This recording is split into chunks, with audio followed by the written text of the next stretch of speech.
Welcome back to the cryptowrld channel, everyone. My name is Josh, and right now there is two bearish signals forming on the Ethereum chart that we need to be paying attention to, but those are just in the shorter term, because when we're talking about the larger timeframes, that is a different story. I'll be covering all of that and more in this video, so definitely stick around all the way to the end of this video so that you're not missing out on any of this important information. And just before we jump into it, you might as well leave a like down below, and if you're new to the channel, make sure to subscribe with notifications turned on so that you're not missing out on any of these future updates that I post every single day. But with all of that out of the way, let's get straight to what this video is about. It's right here on the Ethereum to US dollar chart on the 4-hour time frame. And the price of Ethereum just recently has formed higher highs on the 4-hour chart, but looking in the RSI, we've formed slightly lower highs, which is known as a bearish divergence. And what it basically means for Ethereum is essentially in the shorter term, we're likely going to experience reduced buying pressure in the shorter term, which in most cases after a bearish divergence like this can either lead to more sideways consolidation or perhaps a further pullback to the downside. But of course, once again, that's just in the shorter term. On top of that, we are seeing a bearish cross in the 4-hour MACD right now. So because of these two reasons right here on the 4-hour chart, it is a possibility that Ethereum could come back down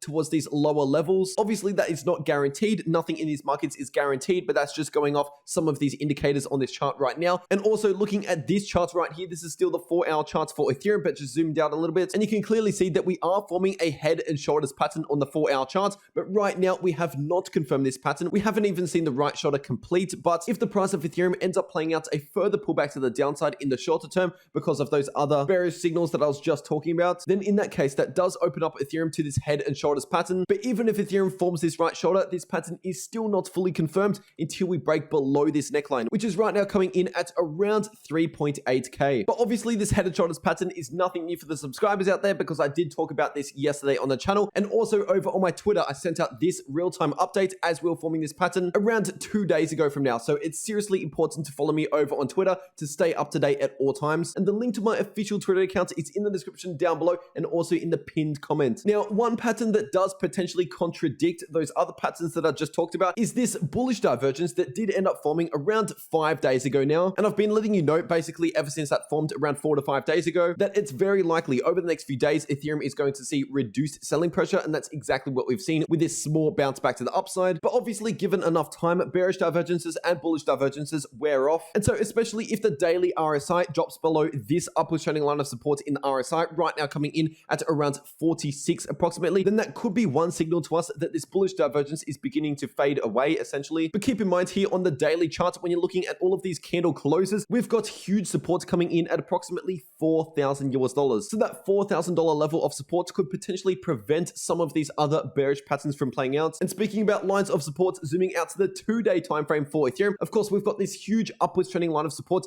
that right now Ethereum hasn't actually broken below, unlike Bitcoin on the other hand, which has broken below its upwards trending line of support. And by the way, this line of support in the price action is coming in at around 4.1k approximately. And looking in the 2-day RSI for Ethereum, we've also got a similar level of support, which is coming in at around 48 in the 2-day RSI for Ethereum. So obviously, while Ethereum is holding above these levels of support, we are looking pretty good here on the larger timeframes. But the moment we see a confirmed break below some of these important levels of support, that is when we could possibly see another leg to the downside, similar to how Bitcoin broke this level of support and saw that leg to the downside. And now jumping into the Ethereum versus Bitcoin chart on the 2-day time frame, what we could see is obviously that huge symmetrical triangle pattern that has already broken out to the upside, and I have been covering that for quite a while now on the channel. But just over the past couple of days, the RSI for Ethereum when valued against Bitcoin has entered into overbought territories, and the further we go into overbought territories, the higher the risk of a potential short-term cool-off for Ethereum, whether that's just cooling off in a sideways consolidation or perhaps seeing a slight pullback to the downside. But just reminding you that the price target for this pattern is coming in at around 0.1 Bitcoin per Ethereum, and technically speaking, that price target stays in play. That is still a valid price target for as long as Ethereum is above this line of previous resistance, which now should be acting as support, and that is coming in at around 0.076 Bitcoin per Ethereum approximately. And just really quickly throwing in a MATIC update for those of you that have been asking, because I've been getting a lot of suggestions to cover MATIC more often. And by the way, this is the 4-hour time frame for MATIC, and what we can see here is obviously we've hit the exact price target out of this inverse head and shoulders pattern, and that price target was coming in at around $2.50 approximately, and we slightly exceeded that price target by just a few cents. And on top of that, we were expecting resistance towards the all-time high, coming in closer towards $2.70. And obviously so far Polygon is finding resistance within that price range just there. And on top of that, we're also forming the same sort of bearish divergence as what Ethereum is forming on its 4-hour chart. In terms of support levels, we've got this level right here, which is actually the neckline for this W pattern that previously formed on the chart, and that is coming in at around $2.17. So if MATIC can hold above that price level just there, then technically that could confirm this W pattern, which gives us a price target towards the all-time high. But if MATIC starts falling back below around $2.15, then we could be due for a dip at least down towards $2, but most likely down towards around $1.90 to $1.80. We've got major supports in that price range just there. But in terms of the larger trends, like the daily charts, for example, that has not changed one bit from everything that I've said about Polygon over the past 2 months, which basically means I am still bullish on Polygon over the next few months or so. If you enjoyed this video or got something valuable out of it, please make sure to leave a like down below. And if you're new to the channel, make sure to subscribe with notifications turned on for more updates just like this every single day. As always, I really do appreciate all of you supporting the channel at the moment. I can't thank you guys enough. And before you click off, especially for the new viewers on the channel, I've got a trading tutorial video up here. And in the bottom left, I've got a passive income video showing you how I earn passive income every day on my crypto holdings. So if you're serious about making more money in the crypto markets, these videos could potentially help you out. But that is everything that I have to say for this video. I really hope you enjoyed, and I'll see you all in the next video.